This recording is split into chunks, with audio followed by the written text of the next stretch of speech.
ورسوله النبي الكريم ونحن على ذلك لمن الشاهدين والشاكرين والصابرين والحمد لله رب العالمين۔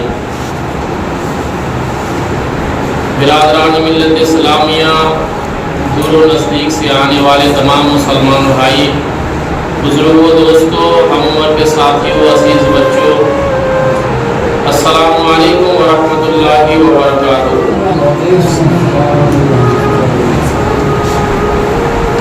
آپ تمامی لوگوں کو رمضان المبارک کا دوسرا جمعہ مبارک۔ ہم سب مل کر ایک مرتبہ آقا انعامدار مدینی کے تاجدار، دونوں عالم کے مالک و مختار جناب احمد مجتبی محمد مصطفیٰ صلی اللہ تعالی علیہ وسلم کی بارگاہ بے کس پناہ میں عقیدت و محبت کے ساتھ اپنے غلامی کا ثبوت دیتے ہوئے جھوم جھوم کر درود شریف کا نذرانہ پیش کر اور پڑھے بلند آواز سے اللہم صلی علی سیدنا و شفیعنا حبیبنا و مولانا محمد وآلہ وسلم صلاۃ و سلام علیک یا رسول اللہ صلی اللہ تعالی علیہ وسلم۔ حضرات محترم، یہ رمضان المبارک کا مہینہ ہے۔ اس مہینے کی برکتیں اور رحمتیں زہر سمیٹے ہوئے ہیں، اور یہ رمضان المبارک کا مہینہ آتا ہے پھر چلا جاتا ہے، مہمان بن کر آتا ہے اور چلا جاتا ہے، پھر پتہ بھی نہیں چلتا۔ حضرات محترم، ہم سب بہت خوش نصیب ہے کہ اللہ تبارک و تعالیٰ نے ہمیں اس مقدس مہینہ ہمیں عطا کیا ہے۔ حضرات محترم، اللہ تبارک و تعالیٰ سورہ بقرہ میں ارشاد فرماتا ہے یا ایھا الذین آمنوا کتب علیکم الصیام کما کتب علی الذین من قبلکم لعلکم تتقون۔ روزہ کیوں رکھا جاتا ہے؟ بھوک پیاس اور اپنی نفس خواہشات سے بچنے کا نام جو روزہ ہے۔ روزہ کیوں رکھا جاتا ہے؟ اس میں فائدے کیا ہے؟ انسان دن بھر بھوکا رہتا ہے، دن بھر پیاسا رہتا ہے، کچھ نہ کھاتا ہے نہ پیتا ہے، ہر گناہوں سے اپنے ہاتھوں کو، اپنی آنکھوں کو، یعنی اپنے پورے جسم کو گناہوں سے بچاتا ہے۔ اسی کا نام روزہ ہے۔ لیکن اس میں فائدے کیا ہے؟ اللہ خود ارشاد فرماتا ہے لعلکم تتقون، تاکہ تم متقی اور پرہیزگار ہو جاؤ۔ حضرات محترم، رمضان کا مہینہ ہی وہ ایک ایسا مقدس مہینہ ہے جس میں انسان یہ ساری عبادتیں جو انسان کرتے ہیں، اللہ تبارک و تعالیٰ اس کا اجر بھی اللہ تعالیٰ عطا فرماتا ہے۔ لیکن رمضان کا ایک مہینہ وہ ایسا مہینہ ہے جس میں انسان اگر کوئی نفل کرتا ہے تو اسے فرض کا ثواب ملتا ہے، اللہ تبارک و تعالیٰ اسے فرض کا ثواب عطا کرتا ہے۔ لیکن صرف رمضان کا مہینہ ہم سب پر ہی فرض نہیں بلکہ اگلے لوگوں پر بھی فرض تھے۔ قرآن کریم نے اعلان کیا یا ایھا الذین آمنوا، اللہ چاہتا تو یوں بھی کہہ سکتا تھا یا ایھا الناس، اے لوگوں تم پر روزے فرض کیے گئے، لیکن اللہ تعالیٰ نے یہ خطاب نہیں ارشاد فرمایا بلکہ آمنو سے لوگوں کو یعنی ایمان والا کہہ کر پکارا۔ اور یہ کتنا بڑا یعنی القاب اللہ تعالیٰ نے اپنے بندوں کو دیا ہے۔ یہ ہم سب کے لیے بہت ہی خوش نصیبی کی بات ہے کہ اللہ تعالیٰ نے ہم جیسے گنہگاروں کو ایمان والا کہہ کر پکارا ہے۔ حضرات محترم، علامہ اقبال فرماتے ہیں کہ ایک ہی صف میں کھڑے ہو گئے محمود و ایاز، ایک ہی صف میں کھڑے ہو گئے محمود و ایاز، نہ کوئی بندہ رہا نہ کوئی بندہ نماز۔ اس کا مطلب کیا ہے کہ یہ نماز کی وہ پہلی صف ہے۔ حضرات محترم، مسجد کے باہر ہر کوئی اپنے آپ کی بڑائی بیان کر سکتا ہے کہ میں تم سے بڑا ہوں، میں تم سے اعلیٰ ہوں، میں تم سے افضل ہوں۔ حضرات محترم، ہر کوئی اپنی اپنی بادشاہت دکھا سکتا ہے، ہر کوئی اپنی اپنی امیری دکھا سکتا ہے، ہر کوئی اپنی اپنی یعنی مالداری کے بارے میں بیان کر سکتا ہے، اپنے آپ کی اونچائی اور اپنے آپ کی شہرت بیان کر سکتا ہے۔ کوئی امیر غریب کے پاس کھڑا ہونے کے لیے تیار نہیں ہے، کوئی امیر غریب سے بات کرنے کے لیے تیار نہیں ہے، کوئی امیر کسی غریب سے کندھے ملانے کے لیے تیار نہیں ہے۔ لیکن اللہ تعالیٰ نے ایک ایسا قانون بنایا ہے، ایک ایسا قانون پیدا کیا ہے، اسلام نے ہمیں وہ سبق دیا ہے۔ جب نماز کی باری آتی ہے، جب مسجد میں چل کر ہم یعنی گھر سے نکل کر جب مسجد میں آتے ہیں اور جب نماز کے لیے ہم کھڑے ہوتے ہیں، اب پہلی صف میں چاہے امیر کھڑا رہے، چاہے غریب کھڑا رہے، چاہے کوئی چپراسی کھڑا رہے، چاہے مانگنے والا بھکاری کھڑا رہے، چاہے مانگنے والا کوئی انسان کھڑا رہے، اب امیر آنے والا انسان غریب کو ہٹا نہیں سکتا ہے، آنے والا بادشاہ کسی وزیر کو ہٹا نہیں سکتا ہے۔ مسجد کے باہر تو کہہ سکتا ہے کہ تو میرے مقابل نہیں ہے، تو میرے مقابل نہیں ہے، تو نیچے ہے، میں تم سے بڑا ہوں، میری شان بہت بڑی ہے۔ لیکن نماز ایک ایسی صف ہے، اگر امیر کی جگہ پہ کوئی غریب کھڑا ہو جائے، امیر کی جگہ پہ کوئی بھکاری کھڑا ہو جائے تو امیر کی مجال نہیں ہے کہ بھکاری کو وہاں سے ہٹا سکے، اس لیے کہ یہ نماز کی صف ہے، ہر ایک کے لیے برابر ہے۔ جس طرح اللہ کے نزدیک امیر برابر ہے، غریبی برابر ہے، یعنی ہر ایک اللہ کے نزدیک بندہ ہونے میں برابر ہے۔ جب مسجد میں آتے ہیں، جو صف میں کھڑا ہوتا ہے، ہر ایک کے لیے برابر ہو جاتے ہیں، کوئی کسی کو اونچا نیچا نہیں دکھا سکتا ہے۔ تبھی تو علامہ اقبال نے کہا ہے ایک ہی صف میں کھڑے ہو گئے محمود و ایاز، نہ کوئی بندہ رہا نہ کوئی بندہ رہا۔ حضرات محترم، نماز کی وہ ایک صف ہے، لیکن آؤ میں آپ کو بتاتا چلوں، حضرات رمضان کا مہینہ آتا ہے اور ہمارے درمیان سے گزر جاتا ہے، ہمیں پتہ بھی نہیں چلتا ہے۔ حضرات میں بتانا چاہتا ہوں، رمضان صرف ہم پر ہی، روزے صرف ہم پر ہی فرض نہیں بلکہ اگلے والوں پر بھی فرض تھے۔ حضرات پہلے کے لوگوں پر جو فرض تھا وہ 24 گھنٹے کے لوگ روزہ رکھتے تھے، یعنی مغرب کو کھاتے تھے، پھر عشاء کے بعد سے لے کر روزہ پوری رات پورے دن روزہ رکھا کرتے تھے، 24 گھنٹے کے روزہ ہوتا تھا۔ لیکن آج ہمارے پاس دیکھیں صرف ہم 12 گھنٹے کے روزہ رکھتے ہیں۔ کتنے اللہ تبارک و تعالیٰ کا کروڑوں کرم احسان ہے، یہ میرے مصطفیٰ کی شان ہے، جو میرے مصطفیٰ کی امت کو یہ شان عطا کی گئی ہے۔ آؤ میں آپ کو بتاتا چلوں، اگر میں آپ کے سامنے ایک چھوٹی سی مثال بیان کرنا چاہتا ہوں، لیکن آج ہم سے یہ روزے نہیں رکھے جاتے ہیں۔ نہ جانے لوگ کتنے بہانے کرتے ہیں، نہ جانے لوگ کتنے بہانے بازی کرتے ہیں کہ ہم سے روزے نہیں رکھے جاتے ہیں، ہم بیمار ہو جاتے ہیں، ہماری طبیعت صحیح نہیں ہے، ہماری صحت نہیں ہے، ہم روزے رکھنے کے قابل نہیں ہے۔ میں بتانا چاہتا ہوں مسلمانوں، یہ رمضان کا مہینہ ہے، یہ اس مہینے میں کافی فضیلتیں ہیں۔ کوئی انسان اگر نفل پڑھتا ہے اسے فرض کے ثواب ملتا ہے، کوئی ایک فرض ملتا ہے اگر پڑھتا ہے اسے 70 فرضوں کے ثواب کے برابر ملتا ہے، اور اگر کوئی انسان ایک بار سبحان اللہ کہتا ہے اسے 1 لاکھ سبحان اللہ کہنے کے ثواب ملتا ہے۔ حضرات محترم، غیر رمضان میں اتنا ثواب نہیں ہے جو رمضان کے مہینے میں ثواب ہے۔ کوئی انسان اگر اللہ کے راہ میں 10 روپے خرچہ کرتا ہے، اللہ اسے 1000 روپے کا ثواب عطا کرتا ہے۔ لیکن آؤ میں بتانا چاہتا ہوں، ایک چھوٹی سی مثال ہے۔ حضرات جیسے ہی رمضان کی پہلی تاریخ آتی ہے، رمضان کا چاند نکلتا ہے، حضرات محترم اللہ تبارک و تعالیٰ فرشتوں کو حکم دیتا ہے کہ جنت کو سجایا جائے، اور یہاں تک کہ جنت کے سارے دروازے کو کھول دیتا ہے اور جہنم کے سارے دروازے پر تالا لگا دیا جاتا ہے، بند ہو جاتا ہے، اور جو شرکس جین جو ہوتے ہیں، شیطان ہوتے ہیں، اللہ تبارک و تعالیٰ اسے قید کر دیتا ہے، اسے قید کر دیتا ہے۔ لیکن آؤ میں ایک چھوٹی سی مثال دوں، اگر کوئی کہے کہ بھئی یہاں سے جیسے کل مغلی یہاں سے کتنی دور ہے، مان لیجئے 5 سے 6 کلومیٹر کا یعنی یہ سفر ہے، کوئی انسان یہ ایک انعام رکھے کہ کوئی انسان یہاں سے کل مغلی جو سفر کر کے جائے گا اسے جو ہے 1 کروڑ روپے کا انعام دیا جائے گا۔ مجھے بتاؤ اس مجلس سے کوئی ایسا انسان ہوگا جو اس انعام کو حاصل نہیں کرے گا؟ انعام بھی بہت بڑا ہے، سفر بھی بہت کم ہے، ہر انسان اس انعام کو حاصل کرنے کے لیے تیار ہو جائے گا، ہر انسان کھڑا ہو جائے گا۔ لیکن اعلان کرنے والا اگر یہ کہہ دے بھائی اعلان تو تم نے سن لیا ہے، اس میں ایک میری شرط ہے، ایک شرط ہے، کہاں کون سی شرط ہے؟ کہا یہ شرط ایک یہ ہے کہ انعام بھی بڑا ہے اور